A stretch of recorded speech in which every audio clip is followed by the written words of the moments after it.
Bendiciones, mis queridos hermanos. Gracias por acompañarme en un video más de esta serie llamada El deseado de todas las gentes a la luz de la doctrina de Dios.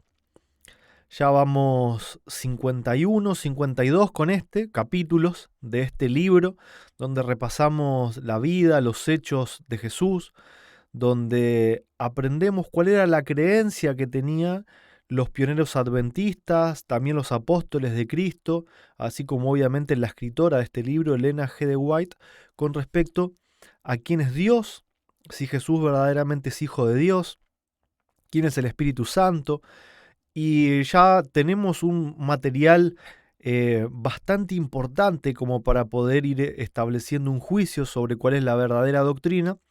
Pero aún así todavía nos quedan más de 30 capítulos donde cada vez se pone mejor, donde cada vez salen citas más poderosas que nos dejan boquiabierto. Y deseo de corazón, que todo este material pueda estar llegando a otras personas que todavía no han abierto sus ojos espirituales a esta verdad, pero que sin ninguna duda el Señor los está llamando, y quizás a través tuyo, compartiendo este material u otros materiales similares, pueden llegar a conocer la verdadera doctrina de Dios. Pasamos entonces a las citas que he subrayado. Recordamos que Jesús en el capítulo pasado había dicho: yo soy la luz del mundo, y esto había causado un gran revuelo.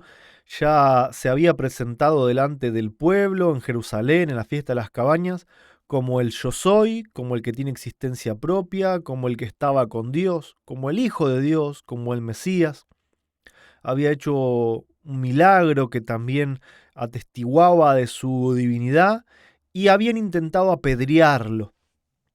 Entonces ahora ya fuera del templo, porque se había ido justamente para no morir prematuramente. Ahora en una de sus enseñanzas a la gente que lo escuchaba dijo: yo soy el buen pastor. El buen pastor su vida da por las ovejas. Yo soy el buen pastor y conozco mis ovejas, y las mías me conocen. Como el Padre me conozco y yo conozco al Padre, y pongo mi vida por las ovejas. Insiste la sierva de Dios, ¿verdad?, en esta cuestión de nadie conoce al Padre sino el Hijo, y nadie conoce al Hijo sino el Padre, y el Hijo es quien nos da a conocer al Padre.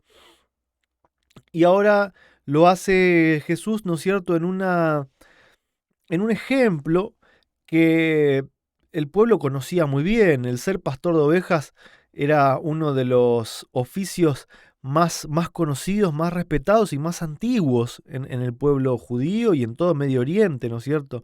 El mismo rey David, referente del pueblo de Israel, había sido un pastor de ovejas. Y en esto Jesús trató de dar una enseñanza, ¿no es cierto?, para que cada vez que ahora la gente mirara un rebaño con su pastor, recordasen a Cristo y a sus enseñanzas, ¿no es cierto? Dice que en esta parábola, se podría decir, Cristo se comparó con la puerta del redil. Las ovejas, si bien pastan durante el día, después tienen que volver también a un redil donde de noche el pastor puede protegerlas de una forma mejor, ¿no es cierto?, de los ladrones, de los animales salvajes, depredadores. Entonces Jesús dijo: el que no entra por la puerta en el corral de las ovejas, mas sube por otra parte, el tal es ladrón y robador. Mas el que entra por la puerta, el pastor de las ovejas es. Los fariseos no percibieron que estas palabras eran dirigidas contra ellos. Mientras razonaban en su corazón en cuanto al significado, Jesús les dijo claramente: yo soy la puerta, dijo Jesús. El que por mí entrare será salvo, y entrará y saldrá y hallará pastos. El ladrón no viene sino para hurtar y matar y destruir. Y yo he venido para que tengan vida y para que la tengan en abundancia.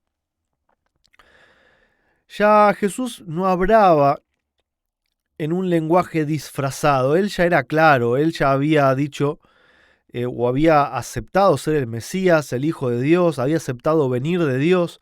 Él dijo, yo soy la luz del mundo, yo soy el agua de vida, yo soy el buen pastor, yo soy el camino, la verdad y la vida. Ya estaba hablando sin tapujos porque faltaban poquitos meses para lo que iba a ser su muerte. Ya estamos en los últimos 6 meses de la vida de Jesús, del ministerio de Jesús. Entonces, la sierva del Señor nos compara a la realidad del mundo, donde hay millones de seres humanos que están sujetos a falsas religiones, en la esclavitud del miedo abyecto, de la indiferencia estólida, trabajando duramente como bestias de carga, despojados de esperanza o gozo o aspiración aquí, y dominados tan solo por un sombrío temor de lo futuro. Solamente el Evangelio de la gracia de Dios puede elevar el alma. La contemplación del amor de Dios manifestado en su Hijo conmoverá el corazón y despertará las dificultades del alma como ninguna otra cosa puede hacerlo. Cristo vino para crear de nuevo en el hombre la imagen de Dios, y cualquiera que aleje a los hombres de Cristo los aleja de la fuente del verdadero desarrollo, los despoja de la esperanza, el propósito y la gloria de la vida. Es ladrón y robador. ¿Por qué dice esto la sierva del Señor? Porque Jesús mismo había dicho que Él era la puerta del redil y va a haber un solo rebaño, ¿sí? Entonces, los fariseos de ese tiempo, al igual que los líderes de cada una de las falsas religiones de hoy en día, lo que hacen es apartar a la gente que quiere entrar por la puerta que es Cristo y se los llevan para otros lados para devorarlos. Estos también entran al redil saltando por las barandas, metiéndose por donde no corresponde. Y a todos estos que tienen falsas enseñanzas, especialmente en el tema de la divinidad, enseñando que Dios no es uno, sino que son dos, que son tres, que son un grupo, que son un equipo, que Jesús no es hijo de Dios, que es un rol, que es un título. Todas estas personas son ladrones y robadores que entran al redil por donde no corresponde, no entran por la puerta que es Cristo y hacen que otros se pierdan también de esta posibilidad.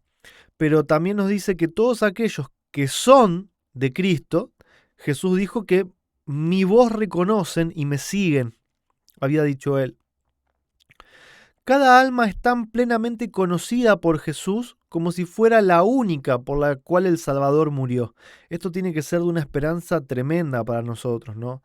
Que Cristo y que su Padre nos conocen como si fuésemos el único pecador que existiera, a pesar de que hay miles de millones de seres humanos que han pasado por esta tierra y que siguen pasando, nos conoce como alguien único, porque murió, así sea por mí solamente, Jesús murió. La pena de cada uno conmueve su corazón. Lo que nosotros pasamos al Señor le afecta, le duele, ¿no? El clamor por auxilio penetra en su oído. Él vino para atraer a todos los hombres así. Los invita, seguidme. Y su espíritu obra en sus corazones para inducirlos a venir a Él. Muchos rehúsan ser atraídos. Jesús conoce quiénes son, también a los que lo rechazan. Sabe también quiénes oyen alegremente su llamamiento y están listos para colocarse bajo su cuidado pastoral. Él dice, mis ovejas me oyen mi voz, y yo las conozco y me siguen. Cuida a cada una como si no hubiera otra sobre la faz de la tierra. Qué bendita esperanza, ¿no? Que Jesús mismo, en su forma invisible, en su forma espiritual, todavía sea nuestro pastor y que nos conozca a cada uno como sus ovejas de forma individual y que Él sufra por todas las cosas que nosotros pasamos y que esté presto para ayudarnos a nuestro grito de auxilio, ¿no es cierto? Y sigue diciendo que como el pastor, Jesús va delante de sus ovejas y es el primero que hace frente a los peligros del camino. Así hace Jesús con su pueblo, y como ha sacado fuera todas las propias, las ovejas, va delante de ellas. El camino al cielo está consagrado por las huellas del Salvador. La senda puede ser empinada y escabrosa, pero Jesús ha recorrido ese camino. Sus pies han pisado las crueles espinas para hacernos más fácil el camino. Él mismo ha soportado todas las cargas que nosotros estamos llamados a soportar. Una cita que nos habla acerca de la naturaleza humana de Jesús, ¿no es cierto? Igual a la nuestra, y no como algunos enseñan, que era igual a la de Adán antes de haber pecado. Y me encantó este párrafo que sigue, ¿no? Porque es bastante variado en cuanto a la doctrina. Ahora encontramos también un poco de lo que es la jerarquía en el cielo, también un poco de lo que es el tema del Espíritu Santo, así como de la naturaleza humana de Cristo. Aunque ascendió a la presencia de Dios, comparte el trono del universo, Jesús no ha perdido nada de su naturaleza compasiva. Hoy es el mismo tierno y simpatizante corazón, está abierto a todos los pesares de la humanidad. O sea, hoy Jesús está dispuesto para cada uno que lo necesita, ¿no es cierto? Hoy las manos que fueron horadadas se extienden para bendecir abundantemente a su pueblo que está en el mundo. Fíjense que es muy clara lo que está diciendo la sierva del Señor, ¿no? Que las manos de Jesús están acá con nosotros y no es algo simbólico.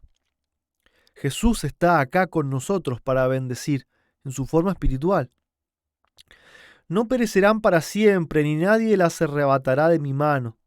El alma que se ha consagrado a Cristo es más preciosa a sus ojos que el mundo entero. El Salvador habría pasado por la agonía del Calvario para que uno solo pudiera salvarse en su reino. Nunca abandona a un alma por la cual murió. A menos que sus seguidores escojan abandonarle, Él nos sostendrá siempre. En todas nuestras pruebas tenemos un ayudador que nunca nos falta, un consolador, ¿sí? Cristo mismo, en su forma espiritual, extendiendo sus manos, es nuestro ayudador, nuestro consolador. Él no nos deja solos para que luchemos con la tentación, batallemos contra el mal y seamos finalmente aplastados por las cargas y tristezas. Aunque ahora esté oculto para los ojos mortales, el oído de la fe puede oír su voz que dice: no temas, yo estoy contigo. No mando a otro en mi lugar, que no sabe lo que vos pasaste. Yo mismo voy a estar contigo. Esa es la promesa enorme que está hecha para nosotros y que muchos se niegan a aceptar, ¿no? Quieren a otro, no quieren a Cristo. Por mucho que el pastor pueda amar a sus ovejas, Jesús ama aún más a sus hijos e hijas. No es solamente a nuestro pastor, es nuestro Padre eterno. Y acá se responde un poquito ese versículo de Isaías, ¿no es cierto? Que Él es llamado Padre eterno, Príncipe de paz. Muchos teólogos dicen que ese título Padre eterno es porque Jesús es una parte de ese Dios que está conformado en tres personas y que por lo tanto de forma independiente o de forma intercambiable, el Padre pudo haber sido el Hijo pudo haber sido el Espíritu pudo haber sido el Padre. Esa es la enseñanza de la doctrina de la Trinidad. Sin embargo, acá la sierva del Señor es clara en lo que ella creía y nos dice que Jesús es llamado Padre eterno porque Él nos creó, porque somos también sus hijos, así como también Dios es nuestro Padre, pero Jesús en un sentido también es nuestro Padre, así como también es nuestro hermano. Y Él dice: yo conozco mis ovejas y las mías me conocen, como el Padre me conoce y yo conozco al Padre. ¡Qué declaración! Él es el unigénito, el que está en el seno del Padre, a quien Dios ha declarado ser el hombre compañero mío. O sea, Dios declara: Jesús es el compañero mío. Jesús no es uno que conforma a un Dios. Dios es uno y es el Padre. Y Jesús es el compañero del Padre, su misma sustancia porque es su Hijo.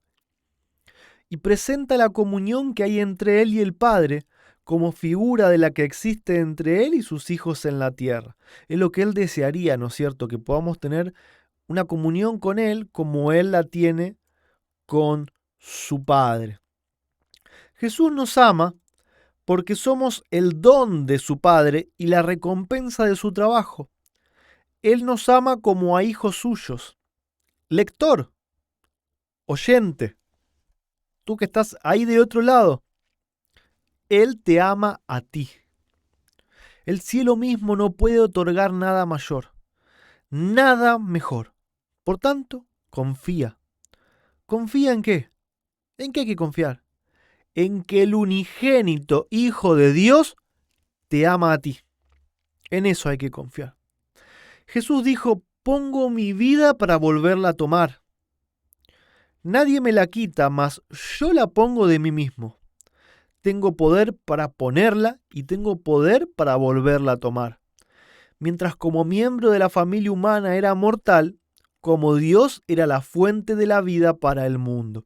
Por eso es que también en alguno de sus escritos, la sierva del Señor dice que la parte humana fue la que murió, pero la divinidad no murió ni disminuyó. Simplemente esto tiene una explicación y es que la parte divina, la parte engendrada de Dios no puede morir. Por eso es que Jesús cuando murió, murió su identidad, pero todo lo que es esa sustancia divina no murió, no pudo morir, porque Dios no puede morir. Por eso el Padre no pudo venir Él acá a la tierra, porque el Padre no puede dejar de existir. En cambio, Cristo sí podía dejar de existir. Si Jesús hubiese pecado, no hubiese vencido la muerte y hubiese dejado de existir, hubiese dejado de ser el compañero de Dios, hubiese vuelto toda esa sustancia divina al Padre, como fue en un principio cuando el Padre estaba solo. Es la verdad que inagotable, impresionante este tema porque cada día encontramos más y más declaraciones que nos muestran apenas un poquito de lo que es el cielo, de lo que es la divinidad, lo que es no solamente la doctrina, sino la realidad en el cielo. El apóstol Juan escribió en el Evangelio, en el capítulo 17, versículo 3, dice, esta es la vida eterna, que te conozcan a ti, el único Dios verdadero, y a Jesucristo a quien has enviado. Él lo que nos está diciendo es que la vida eterna consiste en conocer a Dios y en conocer a su Hijo. Por lo tanto, tener una doctrina errada, equivocada, con respecto al único Dios verdadero, al Padre, y con respecto a Jesús como Hijo de Dios, nos excluye de la vida eterna. Por eso es tan importante poder entender todo esto. Es de salvación, por más que muchos te quieran hacer creer que no. Porque la ignorancia solamente se perdona cuando no hay luz. Pero cuando la luz es presentada al mundo, como en esta época, nadie puede argumentar ignorancia.